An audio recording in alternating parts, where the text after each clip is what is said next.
Hello മക്കളെ, ടെല ക്ലാസ്സിലേക്ക് എല്ലാ കൂട്ടുകാർക്കും സ്വാഗതം. സോ നമ്മളിവിടെ പഠിക്കാൻ പോണത് മൂവിംഗ് ചാർജ് ആൻഡ് മാഗ്നറ്റിസത്തിന്റെ പാർട്ട് 6 വീഡിയോ ആണ്. പാർട്ട് 6ൽ നമ്മൾ ചർച്ച ചെയ്യാൻ പോകുന്നത് magnetic field due to a current എലമെന്റിനെ പറ്റിയാണ്. Magnetic field due to a current element അഥവാ ബയോട്ട്-സവാർട്ട് ലോയെ പറ്റിയാണ് നമ്മളിവിടെ ചർച്ച ചെയ്യാൻ പോകുന്നത്. ബയോട്ട്-സവാർട്ട് ലോയുടെ A to Z കോൺസെപ്റ്റ് വളരെ സിമ്പിൾ ആയിട്ട് നിങ്ങളുടെ മുന്നിലേക്ക് എത്തിക്കാൻ പോവുകയാണ്. ശ്രദ്ധിച്ചിരിക്കുക. ഓക്കെ മക്കളെ, ഇവിടെയാണെങ്കിൽ എൻ്റെ കയ്യിൽ ഒരു കണ്ടക്ടർ ഉണ്ട്. എന്താണ്? ഒരു കണ്ടക്ടറാണ്. ഇതൊരു കമ്പിയാണ്. ഒരു ചെമ്പിന്റെ കമ്പി ആയിക്കോട്ടെ, അല്ലെങ്കിൽ ഇരുമ്പിന്റെ കമ്പി ആയിക്കോട്ടെ, ഇത് കണ്ടക്ടറാണ്. ഈ കണ്ടക്ടറിലൂടെ I എന്നൊരു കറണ്ട് ഇങ്ങനെ ഒഴുകി പോവുകയാണ്. ഉണ്ടോ? I എന്നൊരു കറണ്ട് ഒരു കണ്ടക്ടറിലൂടെ ഇങ്ങനെ ഒഴുകി പോവുകയാണ്. സോ നിങ്ങൾ പറയും, സർ കണ്ടക്ടറിലൂടെ കറണ്ട് ഒഴുകിപ്പോയാൽ നമുക്കറിയാം കണ്ടക്ടറിന് ചുറ്റും ഒരു മാഗ്നറ്റിക് ഫീൽഡ് ഉണ്ടാകും. ശരിയാണോ? കണ്ടക്ടറിന് ചുറ്റും എന്തുണ്ടാകും? ഒരു മാഗ്നറ്റിക് ഫീൽഡ് ഉണ്ടാകും. സോ അങ്ങനെയെങ്കിൽ ഞാൻ പറയുകയാണ്, മക്കളെ ഇവിടെ എല്ലാം മാഗ്നറ്റിക് ഫീൽഡ് ഉണ്ടല്ലോ, എനിക്ക് ഇഷ്ടമുള്ളൊരു പോയിന്റ് എടുക്കാൻ പോവുകയാണ്. എനിക്ക് ഇഷ്ടമുള്ളൊരു പോയിന്റ് എടുത്ത് പോയിന്റ് P. സോ ഞാൻ ചോദിക്കുകയാണ്, ഈ Pയിലെ മാഗ്നറ്റിക് ഫീൽഡിന്റെ വാല്യൂ എത്രയാണ്? Pയിലെ മാഗ്നറ്റിക് ഫീൽഡിന്റെ വാല്യൂ എത്രയാണ്? സോ നിങ്ങൾ പറയും, സർ കണ്ടക്ടറിന് ഇഷ്ടമുള്ള ഷേപ്പ് ആകാമോ? ഞാൻ പറയും ആകാം, ഇഷ്ടമുള്ള ഷേപ്പ് ആകാം. അതിലൂടെ I എന്ന കറണ്ട് ഒഴുകി പോവുകയാണ്. അങ്ങനെയെങ്കിൽ ദൂരെയുള്ള ഒരു പോയിന്റ് ഉണ്ട്, പോയിന്റ് P. ആ പോയിന്റ് Pയിലെ മാഗ്നറ്റിക് ഫീൽഡിന്റെ വാല്യൂ എത്രയാണ്? സോ ഇത് പറഞ്ഞു തരാൻ വേണ്ടി നമ്മൾ ഒരു ലോയെ ഉപയോഗിക്കും. ആ ലോയെ വിളിക്കുന്ന പേരാണ് Biot Savart law. So Biot Savart law എന്തിനാണ് ഉപയോഗിക്കുന്നത്? എനി ഷേപ്പ് ഉള്ള ഒരു കണ്ടക്ടറിന്റെ അകത്ത് കൂടെ ഇഷ്ടമുള്ള ഷേപ്പ് ആകാം കണ്ടക്ടറിന്. നേരെയുള്ള ഒരു നിവർന്ന വരയാവണം നിർബന്ധമില്ല, ഒരു സ്ട്രെയിറ്റ് ലൈൻ ആവണം നിർബന്ധമില്ല, ഒരു സർക്കുലർ ലൂപ്പ് ആവണം നിർബന്ധമില്ല, എനി ഷേപ്പ് ആകാം. സോ എനി ഷേപ്പ് ഉള്ള ഒരു കണ്ടക്ടറിലൂടെ I എന്നൊരു കറണ്ട് ഒഴുകി പോകുമ്പോൾ നമുക്കറിയാം ചുറ്റുപാടും മാഗ്നറ്റിക് ഫീൽഡ് ഉണ്ടാകും. അങ്ങനെയെങ്കിൽ ഇഷ്ടമുള്ളൊരു പോയിന്റ് എടുക്ക്, ആ പോയിന്റിലെ മാഗ്നറ്റിക് ഫീൽഡിന്റെ വാല്യൂ ആര് പറഞ്ഞു തരും? ബയോട്ട്-സവാർട്ട് ലോ പറഞ്ഞു തരും. ഓക്കെ ആണോ? സോ ഇത് എങ്ങനെ പറഞ്ഞു തരും നമുക്ക് നോക്കാം. എങ്ങനെ പറഞ്ഞു തരും നോക്കാം. അതിനായിട്ട് ഞാൻ നിങ്ങളടുത്ത് ആദ്യം ചോദിക്കുന്ന ക്വസ്റ്റ്യൻ ഇതാണ്, മക്കളെ ആരാണ് മാഗ്നറ്റിക് ഫീൽഡിനെ ക്രിയേറ്റ് ചെയ്തത്? What is the source of magnetic field here? ഇതിൽ മാഗ്നറ്റിക് ഫീൽഡിന്റെ സോഴ്സ് എന്താണ്? ആരാണ് മാഗ്നറ്റിക് ഫീൽഡിനെ പ്രൊഡ്യൂസ് ചെയ്യുന്നത്? സോ നിങ്ങൾ പറയും, സർ കറണ്ട് ക്യാരി കണ്ടക്ടർ ആണ് ആരെ പ്രൊഡ്യൂസ് ചെയ്തത്? മാഗ്നറ്റിക് ഫീൽഡിനെ പ്രൊഡ്യൂസ് ചെയ്തത്. സോ കറണ്ട് ക്യാരി കണ്ടക്ടർ ആരെ പ്രൊഡ്യൂസ് ചെയ്തു? മാഗ്നറ്റിക് ഫീൽഡിനെ പ്രൊഡ്യൂസ് ചെയ്തു. അങ്ങനെയെങ്കിൽ ഞാനാണെങ്കിൽ ഈ കണ്ടക്ടറിനെ ഇങ്ങനെ ചെറിയ ചെറിയ ചെറിയ ചെറിയ ചെറിയ കുഞ്ഞു കുഞ്ഞു പീസായിട്ട് മുറിക്കാൻ പോവുകയാണ്. ഉണ്ടോ? ഞാൻ ഈ കണ്ടക്ടറിനെ കുഞ്ഞു കുഞ്ഞു പീസായിട്ട് മുറിച്ചു. അങ്ങനെയെങ്കിൽ ഒരു കുഞ്ഞു പീസല്ലേടാ? ആണ്. അതിലൂടെയാണെങ്കിൽ I എന്ന കറണ്ട് ഒഴുകുന്നുണ്ട്. എല്ലാ കുഞ്ഞു പീസിലൂടെയും എത്ര കറണ്ട് ഒഴുകുന്നുണ്ട്? സെയിം കറണ്ട് ഒഴുകി ഒഴുകി പോകുന്നുണ്ട്. അങ്ങനെയെങ്കിൽ ഈ കുഞ്ഞു പീസിന്റെ നീളമാണ് ചെറിയ നീളം dl. സോ ഒരു കുഞ്ഞു പീസ് ഞാൻ എടുത്തു. ഇതൊരു കുഞ്ഞു പീസാണ്. ആ കുഞ്ഞു പീസിന്റെ ലെങ്ത് എത്രയാണ്? നിങ്ങൾ പറയും, സാർ dl ലെങ്ത് ഉണ്ട്. അതിലൂടെ ഒഴുകിപ്പോകുന്ന കറണ്ട് എത്രയാണ്? I എന്ന കറണ്ട് ഒഴുകി പോകുന്നുണ്ട്. സോ ഇതൊരു കറണ്ട് എലമെന്റ് ആണ്. ഇതിനെ വിളിക്കുന്ന പേരാണ് കറണ്ട് എലമെന്റ്. സോ എന്താണ് current element? So current element എന്ന് പറഞ്ഞാൽ ഒരു സ്മോൾ പീസ് ഓഫ് കണ്ടക്ടർ ആണ്. ഈ സ്മോൾ പീസിന്റെ ലെങ്ത് എത്രയാണ്? dl ആണ്. അതിലൂടെ I എന്ന കറണ്ട് ഒഴുകി പോവുകയാണ്. സോ IdL അല്ലെങ്കിൽ dl into I, ഇതാണ് എന്തെന്ന് പറയുന്നത്? നമ്മളുടെ കറണ്ട് എലമെന്റ് എന്ന് പറയുന്നത്. സ്വാഭാവികമായിട്ട് നമ്മൾ പറയുന്നത് നിങ്ങളുടെ ടെക്സ്റ്റിലേക്ക് കിടക്കുന്നത് എന്താണ്? IdL എന്നാണ്. സോ നമുക്ക് എഴുതാം IdL. സർ എന്തുകൊണ്ടാണ് dl വെക്ടർ ആയത്? മക്കളെ dl എന്ന് പറഞ്ഞാൽ ഡിസ്പ്ലേസ്മെന്റ് ആണ്. dl എന്താണ്? ഡിസ്പ്ലേസ്മെന്റ് ആണ്. കറണ്ട് ഒരു ഭാഗത്ത് വേറെ ഭാഗത്തേക്ക് ഒഴുകി പോവുകയാണ്. dl ഡിസ്പ്ലേസ്മെന്റ് ആണ്. അങ്ങനെയെങ്കിൽ ആ dl എന്ന് പറയുന്നത് വെക്ടർ ക്വാണ്ടിറ്റി ആണ്. അതിന് ഡയറക്ഷൻ ആരാ പറഞ്ഞിരുന്നേ? എങ്ങോട്ടാണോ കറണ്ട് ഒഴുകുന്നത്, കറണ്ട് എങ്ങോട്ടാണ് ഒഴുകുന്നത്? കറണ്ട് ഇവിടെ മുകളിലേക്കാണ് ഒഴുകിയത്. അങ്ങനെയെങ്കിൽ dlന്റെ ഡയറക്ഷൻ എങ്ങോട്ടായിരിക്കും? മുകളിലേക്കായിരിക്കും. സോ എങ്ങോട്ടാണോ കറണ്ട് ഒഴുകുന്നത് അതിന്റെ സെയിം ഡയറക്ഷനിലാണ് ആര് പോണത്? dl പോണത്. സോ dl വിളിക്കുന്ന പേരെന്താണ്? ഒരു ചെറിയ ലെങ്ത് ആണ് dl. അങ്ങനെയെങ്കിൽ I എന്ന കറണ്ട് dlലൂടെ ഒഴുകുന്നതിന്റെ ഫലമായിട്ടാണ് മാഗ്നറ്റിക് ഫീൽഡ് ഉണ്ടാവുന്നത്. കുഞ്ഞു മാഗ്നറ്റിക് ഫീൽഡ് ഉണ്ടാകും. കണ്ടോ? ചെറിയ ലെങ്തിലൂടെ കറണ്ട് ഒഴുകുന്നതിന്റെ ഫലമായിട്ട് ചെറിയ മാഗ്നറ്റിക് ഫീൽഡ് ഉണ്ടാകും. വലിയ ലെങ്തിലൂടെ കറണ്ട് ഒഴുകുന്നതിന്റെ ഫലമായിട്ട് ഇവിടെ വലിയ മാഗ്നറ്റിക് ഫീൽഡ് ഉണ്ടാകും. അങ്ങനെയെങ്കിൽ ഇതൊരു കറണ്ട് എലമെന്റ് അല്ലേ? ആണ്. ഇതൊരു കറണ്ട് എലമെന്റ് അല്ലേ? ആണ്. ഇത് ഓരോന്നും എന്താ മക്കളെ? കറണ്ട് എലമെന്റുകളാണ്. ഇത് ഓരോന്നും എന്താണ്? കറണ്ട് എലമെന്റ് ആണ്. ഈ കറണ്ട് എലമെന്റ് ആണ് ആരുടെ സോഴ്സ്? മാഗ്നറ്റിക് ഫീൽഡിന്റെ സോഴ്സ്. സോ ഈ കുഞ്ഞൻ കറണ്ട് എലമെന്റ് ഇവിടെ ഉറപ്പായിട്ട് ഒരു മാഗ്നറ്റിക് ഫീൽഡ് ഉണ്ടാക്കും. ഇവിടെ ഉണ്ടാക്കിയ മാഗ്നറ്റിക് ഫീൽഡ് ആണ് dB. അടുത്തൊരു കുഞ്ഞൻ കറണ്ട് എലമെന്റ് ഇവിടെ വീണ്ടും ഒരു മാഗ്നറ്റിക് ഫീൽഡ് ഉണ്ടാക്കും dB. അടുത്തൊരു കുഞ്ഞൻ കറണ്ട് എലമെന്റ് ഇവിടെ മാഗ്നറ്റിക് ഫീൽഡ് ഉണ്ടാക്കും dB. അങ്ങനെ ഓരോ കുഞ്ഞി എലമെന്റുകളും കുഞ്ഞു കറണ്ട് എലമെന്റുകളും ഇവിടെ എന്തുണ്ടാക്കും മക്കളെ? മാഗ്നറ്റിക് ഫീൽഡ് ഉണ്ടാക്കും. ആ മാഗ്നറ്റിക് ഫീൽഡ് എല്ലാം കൂടെ സം ആകും ആര്? ബി എന്ന് പറയുന്നത്. സോ ബി എന്താണ്? ഈ പോയിന്റ് പിയിലെ ആകെ മാഗ്നറ്റിക് ഫീൽഡ് ആണ്. പോയിന്റ് പിയിൽ ആരൊക്കെയാ മാഗ്നറ്റിക് ഫീൽഡ് ഉണ്ടാക്കിയത്? ഈ ഓരോ കുഞ്ഞ് കറണ്ട് എലമെന്റുകളും ആരോടെ ക്രിയേറ്റ് ചെയ്തു? പോയിന്റ് പിയിലാണെങ്കിൽ മാഗ്നറ്റിക് ഫീൽഡ് ക്രിയേറ്റ് ചെയ്തു. അങ്ങനെയെങ്കിൽ ഞാൻ ചോദിക്കുകയാണ്, പോയിന്റ് പിയിലെ ആകെ മാഗ്നറ്റിക് ഫീൽഡ് എത്രയാടാ? നിങ്ങൾ പറയും സാർ, പോയിന്റ് പിയിലെ ആകെ മാഗ്നറ്റിക് ഫീൽഡ് ഈ ഓരോ കുഞ്ഞു കറണ്ട് എലമെന്റ് ഉണ്ടാക്കിയ മാഗ്നറ്റിക് ഫീൽഡ് ആയ ഡിബിയുടെ വെക്ടർ സം ആയിരിക്കും. ഓക്കെ ആണോ മക്കളെ? ശരി. സോ ഇവിടെ നമ്മൾ പ്രധാനമായിട്ട് രണ്ട് കാര്യങ്ങൾ കേട്ടു. എന്തൊക്കെയാണ്? ഒന്നാമത്തെ കാര്യമാണ് കറണ്ട് എലമെന്റ് എന്താണ്. സോ കറണ്ട് എലമെന്റ് എന്താണ്? കറണ്ട് എലമെന്റ് എന്ന് പറഞ്ഞാൽ it is A source of magnetic field. Magnetic ഫീൽഡിന്റെ സോഴ്സ് ആണ് ആര്? Current element. സോ ഈ കറണ്ട് എലമെന്റിന്റെ വാല്യൂ എത്രയാണ്, അല്ലെങ്കിൽ അതിന്റെ മാഗ്നിറ്റ്യൂഡ് എത്രയാണ്? I × dl ആണ്. I എന്ന് പറഞ്ഞാൽ കടന്നുപോയ കറണ്ട്, dl എന്ന് പറഞ്ഞാൽ അതിന്റെ ലെങ്ത്. ഇനി ഡയറക്ഷൻ ഉള്ളത് വെക്ടർ ക്വാണ്ടിറ്റി ആണ്. എന്ത് ക്വാണ്ടിറ്റി ആണ്? വെക്ടർ ക്വാണ്ടിറ്റി ആണ്.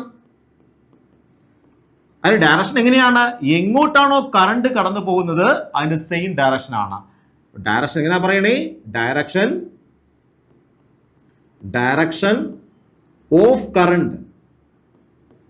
ഡയറക്ഷൻ ഓഫ് കറണ്ട് ഏതാണോ അതാണ് ആ ഡയറക്ഷൻ കറണ്ട് എലമെന്റിന്റെ ഡയറക്ഷൻ. സോ ഇതാണ് മാഗ്നറ്റിക് ഫീൽഡിന്റെ സോഴ്സ് എന്ന് പറയുന്നത്. ഈ കുഞ്ഞൻ മാഗ്നറ്റിക് ഫീൽഡ് അല്ലെങ്കിൽ കുഞ്ഞൻ ഒരു കറണ്ട് എലമെന്റ് ആണെങ്കിൽ എന്ത് ചെയ്യും? അത് മാഗ്നറ്റിക് ഫീൽഡിനെ ക്രിയേറ്റ് ചെയ്യും. അത് എത്ര മാഗ്നറ്റിക് ഫീൽഡിനെ ക്രിയേറ്റ് ചെയ്യും? അത് dB എന്നൊരു ചെറിയ മാഗ്നറ്റിക് ഫീൽഡിനെ ക്രിയേറ്റ് ചെയ്യും. ഇങ്ങനെ കുറെ dBകളുടെ വെക്ടർ സം ചേരുമ്പോൾ എന്ത് കിട്ടും? നമുക്ക് BA കിട്ടും. ഓക്കെ ആണോ? സോ കറണ്ട് എലമെന്റുകളുടെ മാഗ്നറ്റിക് ഫീൽഡായ dBയുടെ വെക്ടർ സം ആണ് ആരെന്ന് പറയുന്നത്? ആകെ മാഗ്നറ്റിക് ഫീൽഡ് എന്ന് പറയുന്നത്. എനിക്ക് തോന്നുന്നു ഇപ്പോൾ നിങ്ങൾക്ക് മനസ്സിലായി. ഒരു കണ്ടക്ടർ ഉണ്ട്. ആ കണ്ടക്ടർ നമ്മൾ എന്ത് ചെയ്തു? ചെറിയ പീസുകളായിട്ട് മുറിച്ചു. ഓരോ പീസിലൂടെയും I എന്ന കറണ്ട് കടന്നു പോകുന്നുണ്ടായിരുന്നു. അങ്ങനെയെങ്കിൽ ഓരോ പീസിലൂടെയും I എന്ന കറണ്ട് കടന്നു പോകണമെങ്കിൽ ആ ഓരോ പീസുകളെയും വിളിക്കുന്ന പേരാണ് കറണ്ട് എലമെന്റ്. കറണ്ട് എലമെന്റ് എന്ന് പറഞ്ഞാൽ മാഗ്നറ്റിക് ഫീൽഡിന്റെ സോഴ്സ് ആണ്. ആ സോഴ്സിന് എന്തുണ്ട്? ഡയറക്ഷൻ ഉണ്ട്. ഡയറക്ഷൻ എന്താണ്? എങ്ങോട്ടാണോ കറണ്ട് കടന്നു പോകുന്നത് അതിന്റെ സെയിം ഡയറക്ഷനിലാണ് ആര് പോണത്? നമ്മുടെ കറണ്ട് എലമെന്റിന്റെ ഡയറക്ഷൻ എന്ന് പറയുന്നത്. ഇതൊരു വെക്ടർ ക്വാണ്ടിറ്റി ആണ്. ഈ കറണ്ട് എലമെന്റ് എന്ത് ചെയ്യും? ഈ പോയിന്റ് പിയിലാണെങ്കിൽ ചെറിയ മാഗ്നറ്റിക് ഫീൽഡ് ഉണ്ടാക്കും. അങ്ങനെ ധാരാളം കറണ്ട് എലമെന്റുകൾ ഉണ്ട്. അവയുടെ എല്ലാം വെക്ടർ സം എടുക്കുമ്പോൾ നമുക്ക് എന്ത് കിട്ടും? ആകെ മാഗ്നറ്റിക് ഫീൽഡ് കിട്ടും. ഓക്കെ ആണോ മക്കളെ? ശരി. അപ്പോൾ നിങ്ങളുടെ ക്വസ്റ്റ്യൻ ഇതായിരിക്കും, സർ എങ്ങനെയാണ് നമ്മൾ ഇതിനെ കണ്ടുപിടിക്കുന്നത്? ചെറിയ മാഗ്നറ്റിക് ഫീൽഡ്, ഈ കറണ്ട് എലമെന്റ് ഉണ്ടാക്കിയ ചെറിയ മാഗ്നറ്റിക് ഫീൽഡ് എങ്ങനെ കണ്ടുപിടിക്കും?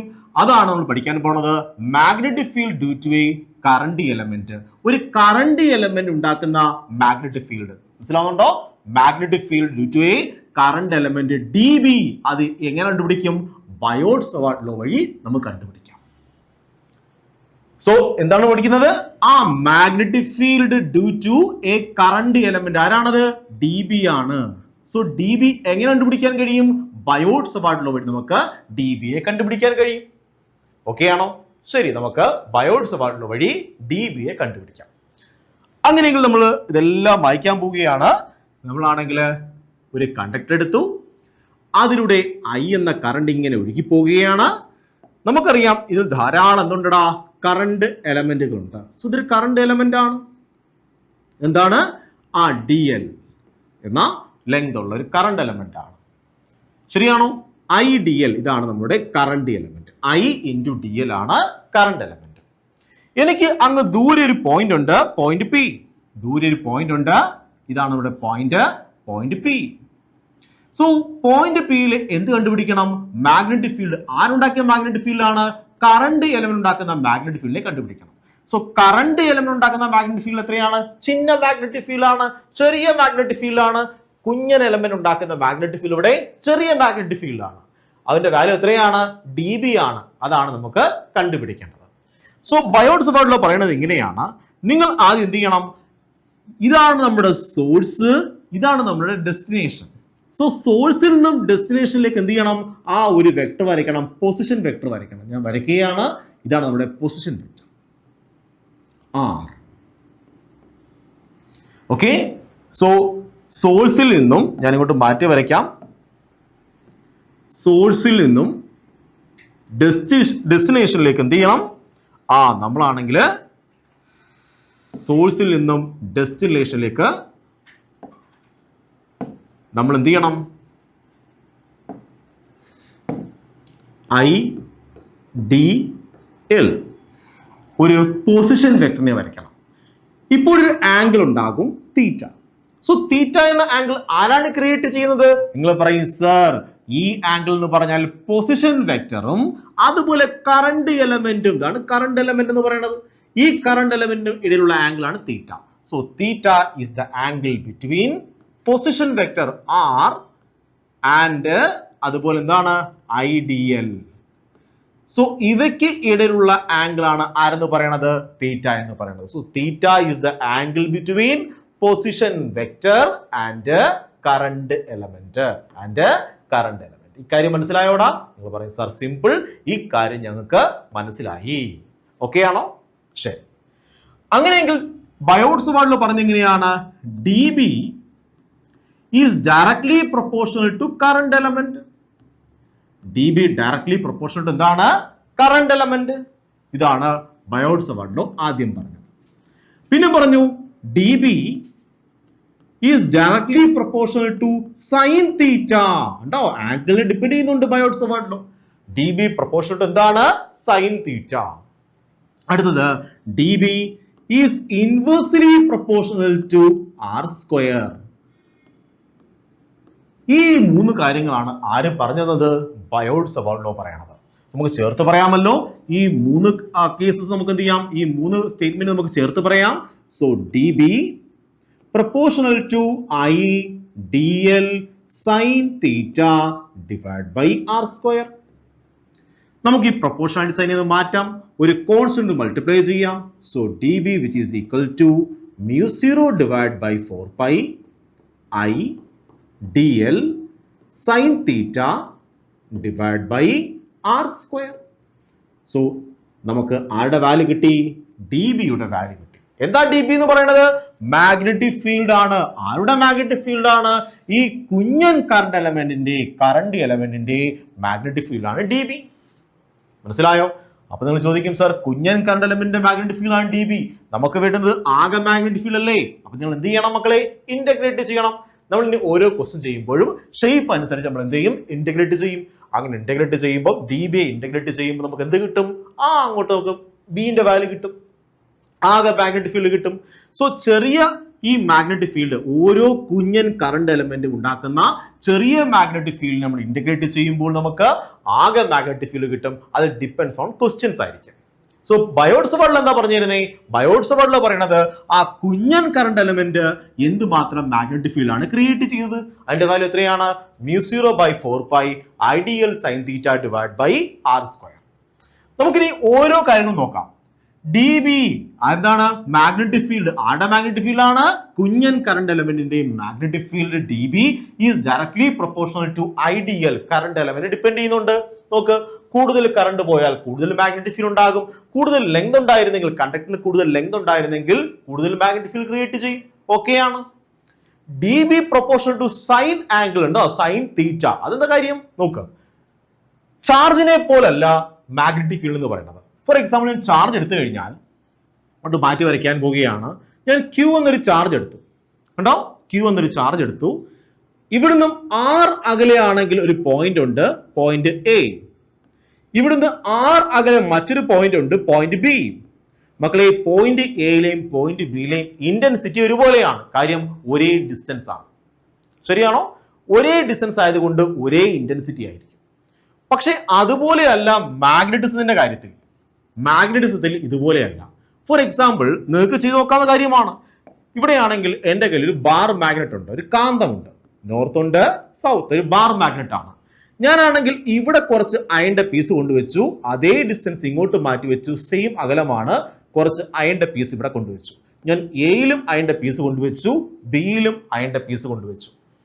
അങ്ങനെയെങ്കിൽ നിങ്ങൾക്ക് മനസ്സിലാവും, നിങ്ങൾ ചെയ്തു നോക്കിക്കഴിഞ്ഞാൽ, നിങ്ങൾ പ്രാക്ടിക്കലി ചെയ്തു നോക്കി നിങ്ങൾക്ക് മനസ്സിലാകും, ബിയിലുള്ള അയൺ പീസ് എന്ത് ചെയ്യും? പെട്ടെന്ന് ചാടി പിടിക്കും.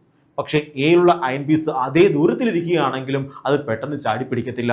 കാരണം ഇവിടുത്തെ എല്ലാ പോയിന്റിലും ഇന്റൻസിറ്റി ഒരുപോലെയല്ല. ഡിസ്റ്റൻസ് സെയിം ആണെങ്കിലും ഇന്റൻസിറ്റി ഒരുപോലെയല്ല. കാരണം ഇത് ആരെ ഡിപ്പെൻഡ് ചെയ്യുന്നുണ്ട്? ആംഗിളിനെ ഡിപ്പെൻഡ് ചെയ്യുന്നുണ്ട്. സോ എവിടെ ആര് ആംഗിളിനെ ഡിപ്പെൻഡ് ചെയ്യുന്നുണ്ട്? മാഗ്നറ്റിക് ഫീൽഡ് ഇന്റൻസിറ്റി ആംഗിളിനെ ഡിപ്പെൻഡ് ചെയ്യുന്നുണ്ട്. മനസ്സിലായോ? അതുപോലെ ഇത് നിങ്ങൾക്ക് അറിയാവുന്ന കാര്യമാണ്, അകലം മാറുന്നതനുസരിച്ച് ഇന്റൻസിറ്റി കുറഞ്ഞുകൊണ്ടിരിക്കും. അതെന്താണ്? ഇൻവേഴ്സ് സ്ക്വയർ ലോയെ അംഗീകരിക്കും. കൂളോംസിൽ അതുപോലെ പറഞ്ഞത് അല്ലേ, ഇൻവേഴ്സ് സ്ക്വയർ ലോയെ അംഗീകരിക്കും. സോ നമുക്ക് ഈ 3 കേസസ് നന്നായിട്ട് മനസ്സിലായി. അങ്ങനെയെങ്കിൽ ഉറപ്പായി നമുക്ക് ഇതെല്ലാം ചേർത്തെഴുതാം. D B is directly proportional to IDL sine theta divide by R square. ഇനിയാണെങ്കിൽ പ്രൊപ്പോർഷണൽ സൈൻ മാറ്റാനായിട്ട് നമ്മൾ എന്ത് ചെയ്യും? ഒരു കോൺസ്റ്റന്റ് കൊണ്ട് മൾട്ടിപ്ലൈ ചെയ്യും. സോ കോൺസ്റ്റന്റ് ആണ് μ0 ഡിവൈഡ് ബൈ 4π. നമുക്ക് അതിനെപ്പറ്റി വിശദമായിട്ട് കേൾക്കാം. ഓക്കെ, സോ നമുക്ക് ആരെ പറ്റി കേൾക്കാം? നമുക്ക് μ0 ബൈ 4π പറ്റി കേൾക്കാം. നോക്ക്, നമ്മുടെ ഇക്വേഷൻ എന്താണ്? D B which is equal to μ0 divide by 4π I D L sine theta divide by R square. ഇതായിരുന്നു നമ്മുടെ ഇക്വേഷൻ. ഇതിൽ ഞാൻ പറഞ്ഞു μ0 എന്താണ് നമുക്ക് ആദ്യം കേൾക്കാം. μ0 മക്കളെ, μ0 വിളിക്കുന്ന പേരാണ് പെർമിയബിലിറ്റി.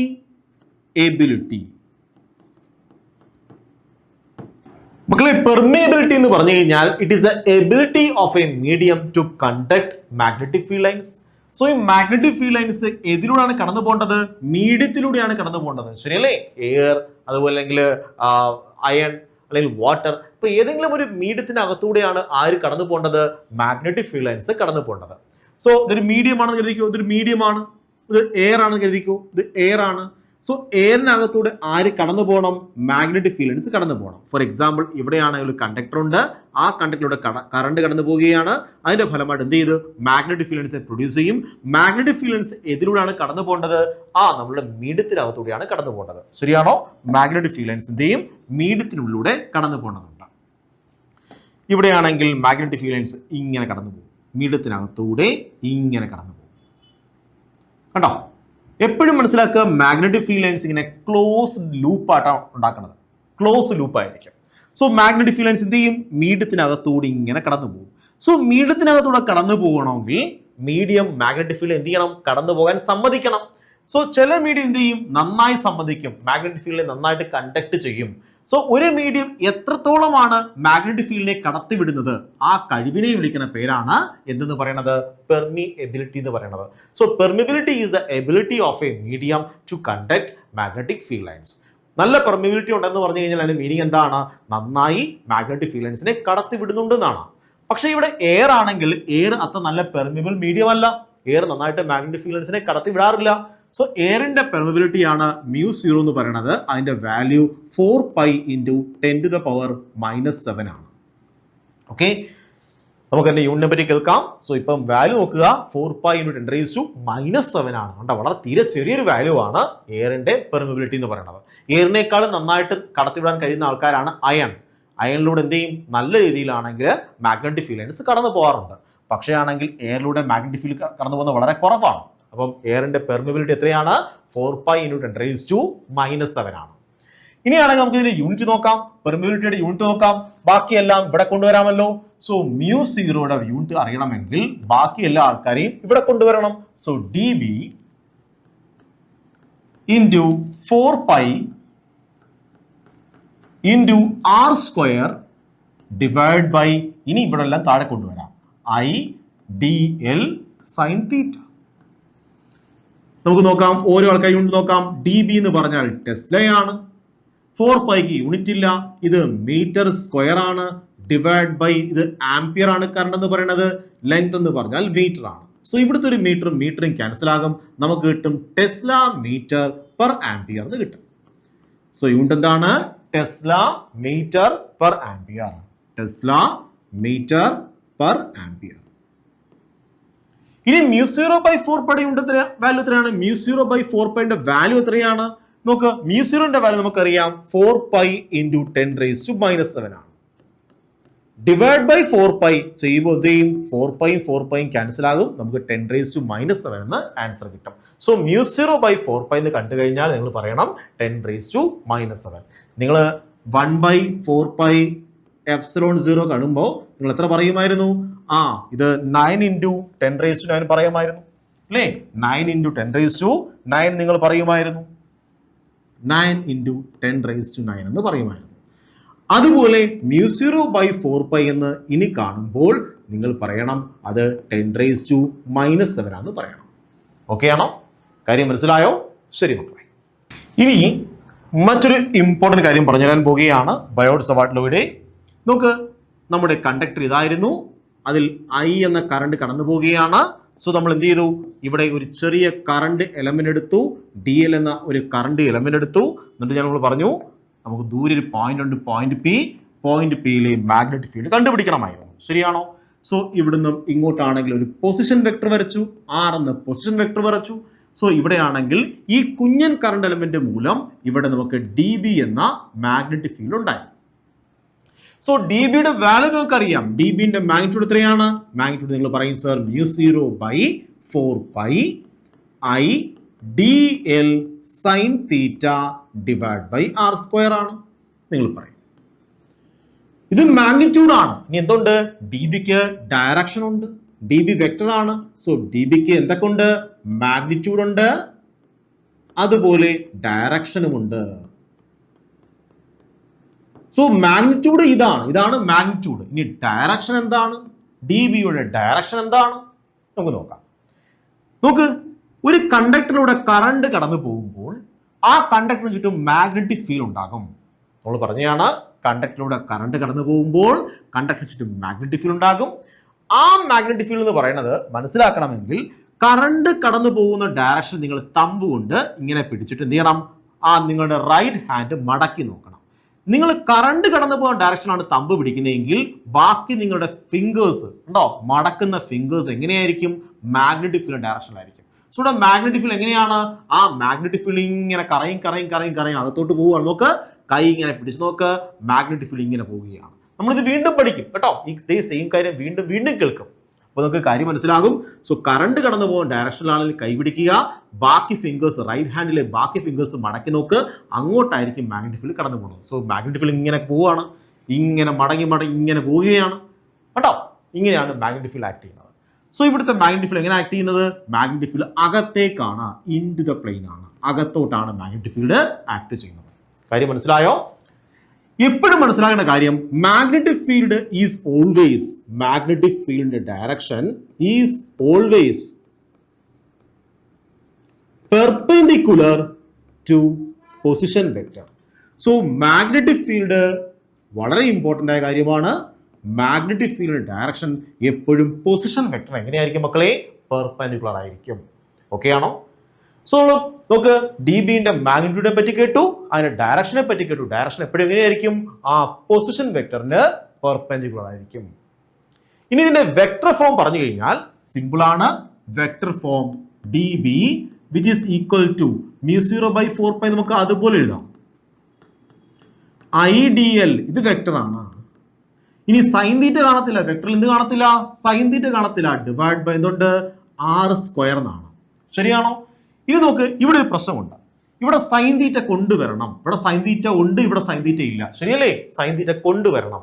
സോ അതിന് വേണ്ടിയിട്ട് സൈൻ തീറ്റ കൊണ്ടുവരാനായിട്ട് ഞാൻ ചെയ്യുന്ന മാർഗം നോക്കണേ. സൈൻ തീറ്റ കൊണ്ടുവരാനായിട്ട് ഞാൻ ഇവിടെ r² പകരം r³ എന്നിടും.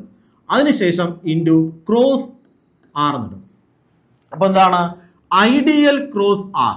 അതെന്താണ് ideal cross r? So IDL cross r എന്ന് പറഞ്ഞു കഴിഞ്ഞാൽ നമുക്കറിയാം A ക്രോസ് B എന്താണ്?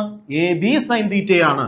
So IDL r sine theta എന്ന് വരും. ഈ താഴെ ആര് കിടപ്പുണ്ട്? r³ കിടപ്പുണ്ട്. സോ ഈ r³ ഒരു ആറും ഇതും ക്യാൻസൽ ആകും. സോ നമുക്ക് എന്ത് കിട്ടും? IDL sine theta divide by r² എന്ന് കിട്ടും. മനസ്സിലായോ? സോ ഇതാണ് അതിന്റെ വെക്ടർ ഫോം. ഉണ്ടോ? വെക്ടർ ഫോം എന്താണ്? DB which is equal to μ0/4π IDL cross r divided by r³. Okay, ഇതാണ് ആ ഡയറക്ഷൻ. ഡി ബിയുടെ vector form. So vector form മനസ്സിലായി, മാഗ്നിറ്റ്യൂഡ് മനസ്സിലായി, ഡയറക്ഷനും മനസ്സിലായി. ഓക്കെ മക്കളെ, സോ ബയോട്ട് സവാർട്ടിലൂടെ എൻറ്റയർ കോൺസെപ്റ്റ് ഞാനിവിടെ പറഞ്ഞു തന്നു. ഇനി നമ്മൾ ബയോട്ട് സവാർട്ടിലൂടെ ക്വസ്റ്റ്യൻ ചെയ്യാൻ പോവുകയാണ്.